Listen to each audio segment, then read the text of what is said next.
Should I put my Brondes? That's nice. Yeah, man. We're the Yeah. real deal. I was going to conduct this whole interview this way. Yeah, you could do that. So I'm here, Dan DeVerna, back at you with a good friend of mine, Drew Conkle. And Drew is, Drew, why don't you tell us a little bit about yourself? Well, thanks, Dan. It's good to be here with you. I guess we'll call I don't know what you're calling these, but maybe the Coronavirus Chronicles would be a suggestion that I would give to you, maybe. Yeah. I'm Drew Conkle, and I'm from the Brondes Ford Auto Group. I'm the Chief Operating Officer here, and been with the company 22, 23 years now, for a long time. Had several different positions, and obviously none more trying than this new one in this new environment we're in. So here we are. It's good to see you. How are you, Dan? Doing well. Nothing to complain about for me. Good. Yep. We are, we're learning the new virtual world here. Definitely have gotten up to speed a lot faster than we ever would have had we not been forced to. But I think in the long term, it's going to be really, really good for us. We're realizing that the tools were there. We just weren't necessarily using them. So sporadically at best, At best. I mean, I've had more Zoom meetings in the last 2 days than I've had in the last 3 years. Yeah. And it's amazing how efficient we're getting with it, and how much more, especially for us from a collaborative perspective between two stores, and being able to get all our managers together instead of like pulling everyone out of a store and coming together in a conference room. It's amazing. That's a positive, right? Sure. The technology that we're using to communicate, between FaceTime and Zoom and GoToMeetings and these type of communications. And then we feel comfortable. I feel like I'm talking to you. Like, I don't want to talk to anyone on the phone anymore, Right. I'd rather see you. Well, it's, I always thought that being in person with somebody was the only way to do business.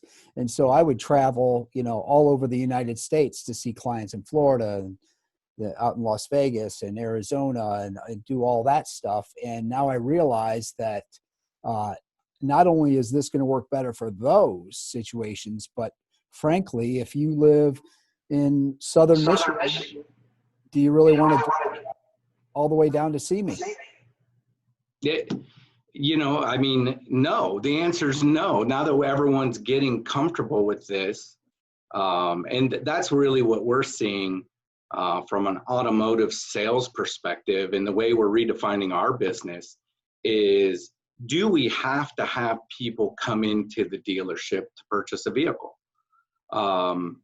And that's been amazing. Now, we had tools before where you could go through online and calculate your payment and submit a credit application, and we could have real-time answers for you, but they really weren't utilized. We had them available, but by and large, they just weren't utilized until now. We're seeing a huge uptick with that. And then, frankly, it was us. Now we're pushing the issue. You know what I mean? Mm-hmm. We're not forcing people to do it, but we're making sure they know it's available. And we have all these tools, and we're, fast tracking so many more tools. As we speak, so many things are coming to make this such a better experience for a customer, so that, and to keep them safe, keep our employees safe, keep them at home. We're doing, just like you and I are talking on this Zoom call, we're doing this with someone that puts a lead in or inquires about a vehicle. And we're setting up these virtual appointments like this and talking to customers one-on-one about their vehicle needs or what they're looking for. Then we're sending videos to the customers, doing virtual walkarounds to cars. It's amazing, the technology that's been there, and now we're taking that and redefining our business daily. And we're still evolving. We're trying to get in front of this because this isn't going away, right? This is going to be the new norm. It's like I preach all the time. I preach, don't sit back and wait for this to pass and and for it to go back to normal, because we got to figure out what the new normal is going to be. And people shopping and transacting and communicating from their comfort of their own home is going to be part of the business plan going forward for not just this business, but like you said, your business, so many businesses. You know, it's just going to be the way we've got to learn and get comfortable with transacting. No, you're good, bud. So yeah, I would say that from our side of the fence, I would say the way that we saw things move just so quickly, from one day it seemed business as usual, and then the next day it was, hey, we're going to shut down everything. And how did that affect you guys? Like, what did that look like for you guys when you kind of got the word that things were going to look a lot different? What was the first reaction, and were you the one making those decisions? Yeah, unfortunately, yes, Dan. Unfortunately, but not just me. I'm super fortunate to have a outstanding team. So it was a collaborative, you know, everyone pulling together, and you know, right after we got over the you know, the panic and the initial shock of like, this is really going down like this, and it's this big of a deal. Then it's time to roll your sleeves up and figure out what the next step is. And for us, we initially knew business was going to be compromised right away, and we went around, and people were nervous at work, so we went around and offered volunteer who didn't feel comfortable coming to work. We had those conversations with the employees. Mm-hmm. You know, we have over 220 employees, and we went around and asked, you know, who doesn't feel comfortable right now? Obviously, with that many employees, we have people that have medical conditions that are at high risk. Maybe they should either work from home, or maybe they're the first in the line of layoffs that we're going to do. So we ended up laying off about 30% of our employee staff right away. Most of that was volunteer, due to either having some being at high risk or medical conditions that made them very nervous about being in a retail space. So we went ahead and did that. Then we had a small amount of layoffs that we needed to do. But the next phase for us was, well, let me just take a step back. We did what I'll call normal, and it's crazy to say this is normal, but it's already become normal. Sectioning off areas, hand sanitizer, intense cleaning, talking to your cleaning company. What are they doing? What can they do? Put another person on. You know, we have clipboards and cleaning stations in every department, and the employees take turns every couple hours. We hit doorknobs, common areas, you know, all the surfaces. But the other thing we did that was, I don't know if it was unique, but we are still in that phase. The remaining employees we took and we divided into two teams. And the thought process was, we wanted to keep one team at home. So we went to a 6 days on, 7 days off. And what we were able to do with that is, in case we had a positive or a presumed positive COVID-19, the other team was not interacting with that team. So it was difficult. It is difficult now to produce the volume that we need to, and we're starting to bring people back to work now because volume is coming back. But I think it was a good move for us and our employees. Everyone felt safe. We had less people in the store. And then what we had was, we had people working remotely as best they could. We are in a retail space, so we have vehicles coming in for service. That's our volume. And so no matter what, we're just trying to find new ways every day to mitigate risk. And that's what we talk about. It's going to be there. We know that. But are we using gloves? What are we doing? Every day we talk about it. It's the common theme in all of our management meetings, all of our meetings with our employees, is what can we do? What can we do better? What didn't we see? What didn't we think about? And so right now we are still operating as two separate teams, where we have parts people, we have service techs, we have salesmen, sales managers, body men, office staff, all on each team, but only a couple So as we get through this, or we went through April, that's how we functioned, which is a little challenging. Communication, we utilized all this technology to communicate and keep everyone connected, which was great, because someone might have a customer that deals with them and they're not in the store, and we're not allowing them to come in the store because we don't want to intermix the teams. So that was our strategy for April. And I think we, as they say, sheltered in place for April. We got through. Here it is, May, and we're starting to see business uptick. And we can't meet our customer needs with 30% of our staff in the store. So we're bringing people back.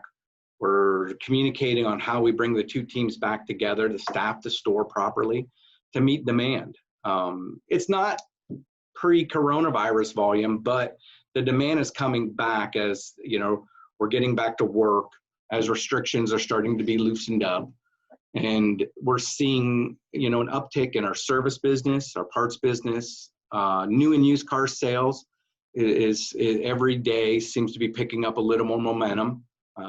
Body shops, or both our stores' body shops, are a little slow to recover. No one was driving for a long period of time. So that's a double-edged sword. Good that we had less accidents, bad for our collision business, you know, but so we don't have a lot of repairs there. That's slow to come back, but we anticipate now that we're seeing more traffic on the roads that we'll see those fender benders, and we'll be here to repair those vehicles for those people when that happens. But that's what we're working on now, is coming together, bringing our two separate teams together in a logical fashion, you know, that because we need to. Yeah, as you've seen people start to kind of come back to the lot, I mean, obviously that had to have dropped off some, if not completely, right?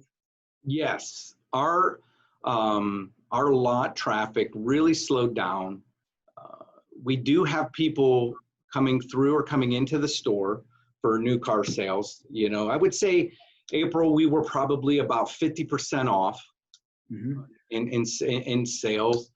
May is definitely off to a better start, and you know, we would see people. You know, it is the age when you're shopping for cars. The average consumer spends over 13 hours researching cars on the internet. So we know they're shopping from home.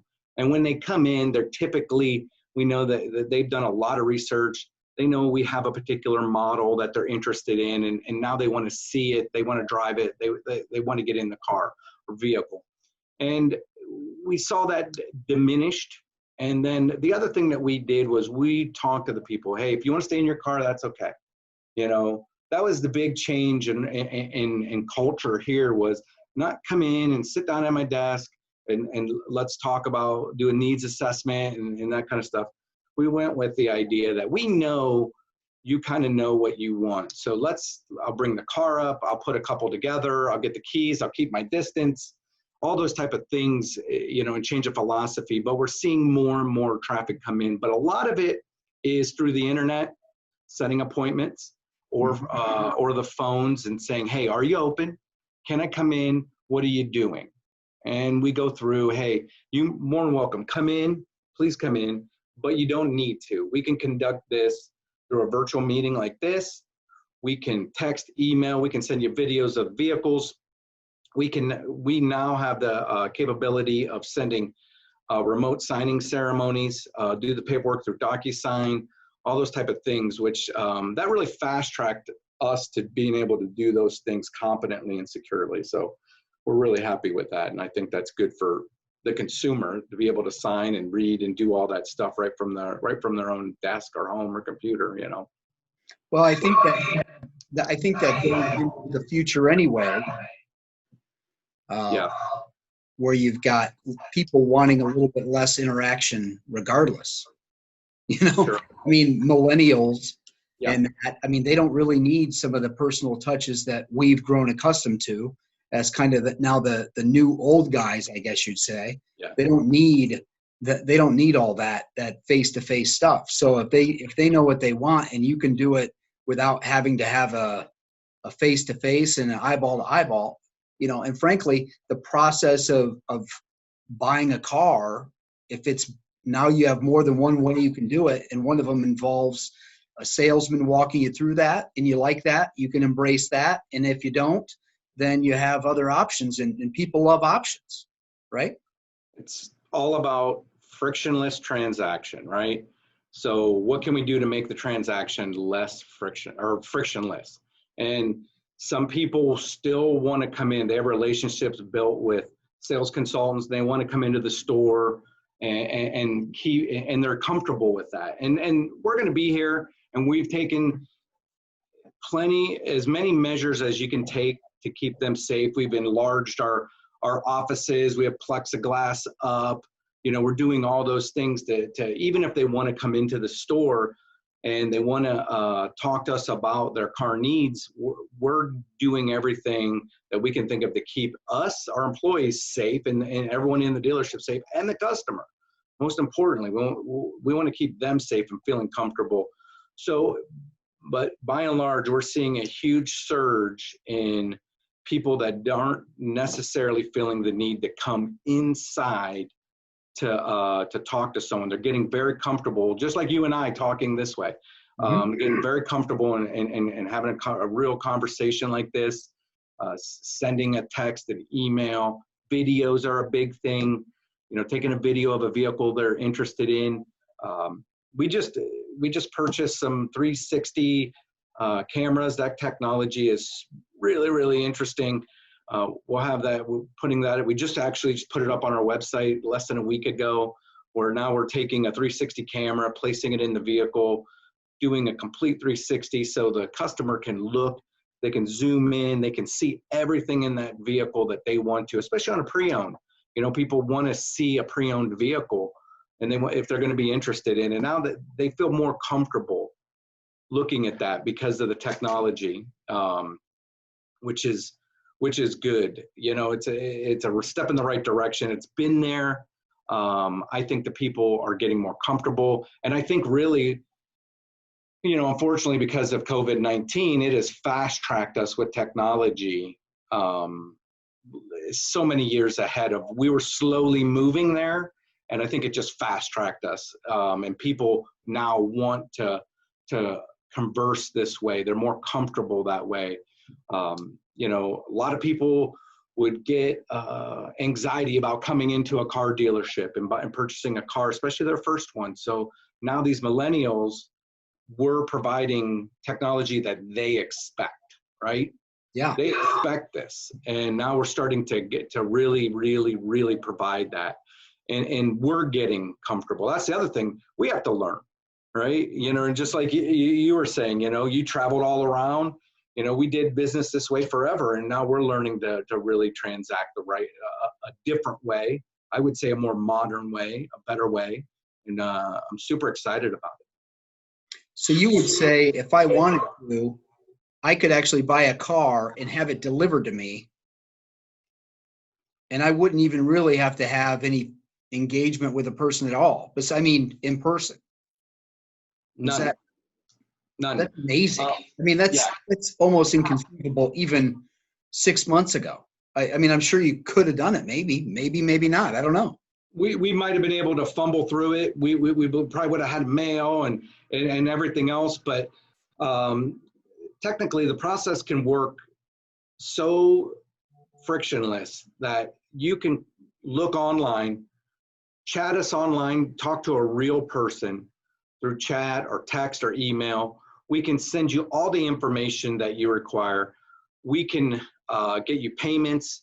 We can send you credit applications. You can apply for financing.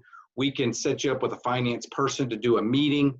We can DocuSign or send you through DocuSign all the paperwork you need.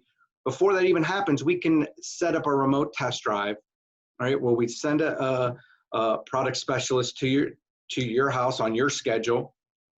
They show up. You don't have to even come outside. We require a little bit of conversation so we know where you're at, driver's license, those type of things. Very simple. Show up, we disinfect the vehicle. We leave the keys under the mat, call you, make sure you know we're here. We leave, we come back at a scheduled time, few hours later, next day, and we take the car back, or you say, I want it, and we send you the paperwork, and then we could even do a delivery virtually. We can walk you through how to set up your phone, everything. We can do all this without a handshake, you know, which I think you guys like me and you, we miss that, you know what I mean? But by and large right now, you don't have to come to the dealership. You don't have to see anyone face to face or get anywhere near 6 feet to purchase a vehicle right now. That's pretty awesome. It is convenient, that's for sure. Progress, right? Absolutely. Absolutely. It's amazing. So the customer experience has changed a lot, and it gives them the flexibility that if you're there and they still want that, if they've been dealing with the same guy selling them F-150s every 3 or 4 years for the last 20 years, they can still go see Bill. But Yeah. if they want to have the experience that in some people's minds, I'm sure is a little safer for certain, and maybe a little, I don't know, less hassle, just depends on their perspective. But it's pretty neat that you guys are doing that. Is there anything else that you think, you know, as far as the process? I mean, I drive a Ford F-150, and I bought it from you guys and was happy with that experience, and it was rather simple for that.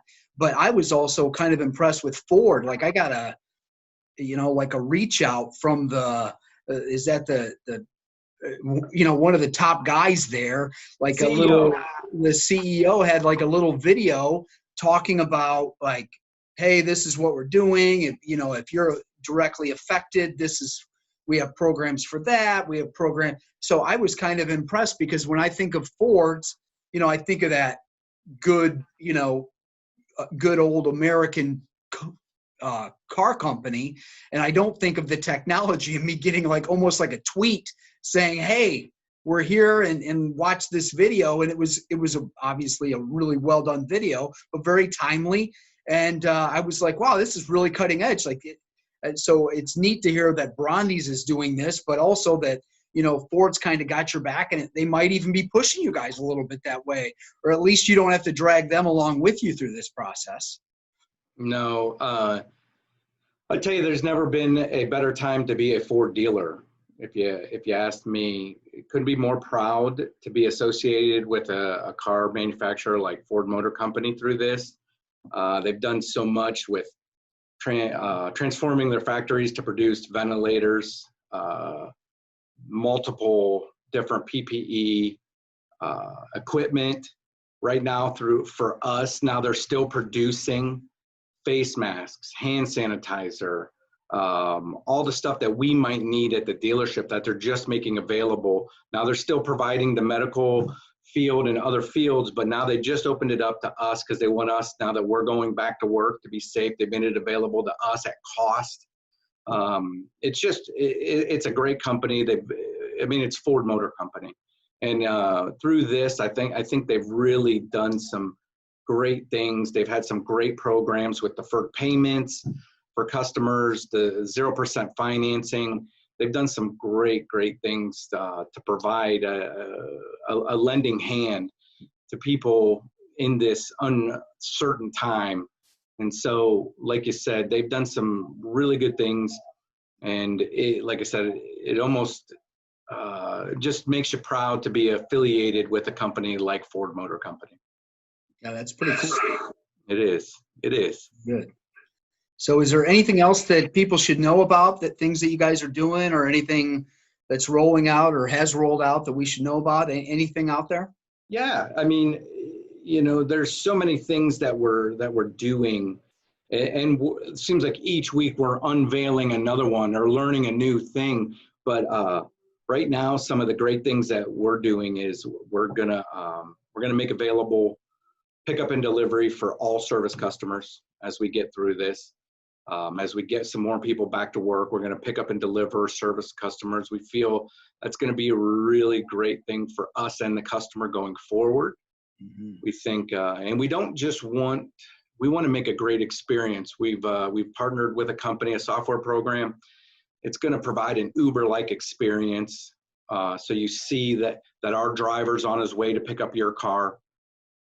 You'll be able to see him on a map, just like your Uber. You'll watch it on your phone. He'll text you. He'll bring the car in. You'll get updates on your vehicle getting serviced.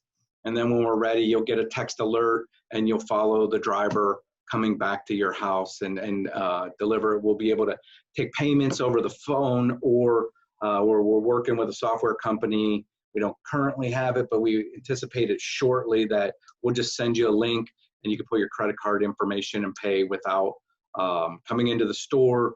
We really feel like that will protect the customer from coming into the store and protect our employees from dealing with so many customers. You get over 100 customers through the service department a day. That's a lot of people. Now, not all of them are here at once. They're scattered throughout the day, but still, it's just a lot of interaction. If we could limit that in the store, we're keeping a customer at home where they're more comfortable, or at their business. We're keeping our people safe, which is a priority. That way we can keep doing what we're doing. And that's really important to us, and we're really excited about getting this up and running full scale. We dabbled with it before, but we really feel like we found the right technology to help us manage that. That's the other thing. You have enough people, and then you got to manage it. And the convenience for the customer, we get that no one really wants to get up and bring their car in for an oil change to the dealership. Mm-hmm. As nice as I think the guys are and our facilities are, and the waiting rooms and all those things, I think they're above par. But still, we know arbitrarily, no one wakes up on a Saturday and goes, man, I can't wait to take my car in for an oil change. Man, if we can provide that service to come get it for them and they can stay home and we can bring it back when it's done, I think that just takes that service level to the up a notch. And I think it's what people are going to be expecting as we get on the other side of coronavirus, these type of conveniences. And we're moving forward with these changes fast. And you don't have a choice. And we're excited about it. These things that we've talked about, and these times have just kind of accelerated all those conversations into theory. Now they're implemented. And that's one thing. The other thing another thing that we're doing, especially in our service, because that's our high volume department, our service department. We have a really, really state-of-the-art disinfectant that we're using out on the service drive. So whenever any car comes in, first thing we do is we disinfect the vehicle for the customer and for ourselves. So, because we have a technician, a porter is going to get in, park it, then a technician is going to get in the vehicle. They're wearing masks and we're putting steering wheel covers and we're doing all the right things. But we have these, we mist the entire vehicle, steering wheels, seats, seat belts, displays, very light mist, disinfects, kills 99% of bacteria and viruses for 30 days. And then we're doing that on our remote test drives when we drop them off to a customer. So actually, we're really happy to be partnered with a company out of Michigan that helped us get up and running with this in some volume, because you can imagine a couple stores that have high volume. Any car that comes back from a customer, any sale, any service customer, they're all getting done. So we're just doing it. I call it the disinfection station. We're just doing that all day long. And it's really remarkable to see. It's not anything I would have thought about 8 weeks ago. Yeah. But it'll be commonplace, right? It'll just be, these are the things, could you imagine walking in someplace in the future and there not being hand sanitizer at the cashier, or, all these things that you never really thought of before, but they'll become commonplace now. People, disinfecting your car when you pick it up after someone's been in it, of course. That's going to be normal. That's going to be the new normal, those type of things. Absolutely. Good. Very good. Well, I enjoyed our time. Thanks for enlightening us. We got a lot of information in a short period of time there, which is great. And we didn't even have to go drive somewhere to meet each other. So very convenient, and I guess that's the new normal for now. But I look forward to seeing you and going in. I got a couple bumps and bruises on the F-150. I got to get repaired from you guys sometime soon. So we're happy to help, Dan. Very good. Well, thanks for your time. Good talking to you, Drew. Have a great rest of your day. Stay safe. Thanks, Dan. Stay safe. You bet.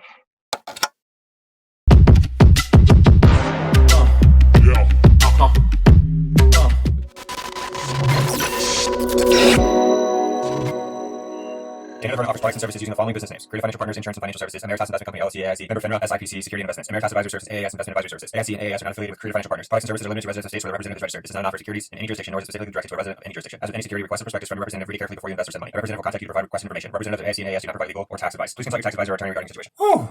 Thanks for watching.